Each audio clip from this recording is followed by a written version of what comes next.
Mitas na kami ng bunga ng aming santol, guys. Ayan o. O, pwede na yan dyan. Hinog na yan. Nalaglag. Nalaglag nga yung isang malaki. Ewan ko nasaan na yun. Tasin mo na yung santol. Ayan, guys o. O, hinog na ang santol. O, diba? O. Matamis to, guys. Matamis.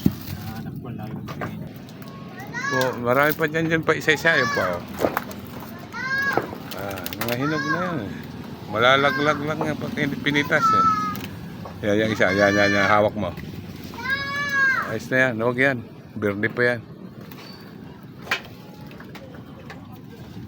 Meron pa isa doon yun, oh. Bunga ng Indian Mango, guys, oh. Sayad sa bubong. Ayan na yung ating santol, mga guys. Diba? Matamis yan. Kaya hindi ko to pinutol kasi matamis yung bunga niya kahit hindi siya malalaki. Diba, guys? Bye-bye. Ayan ako, makain. Okay, so.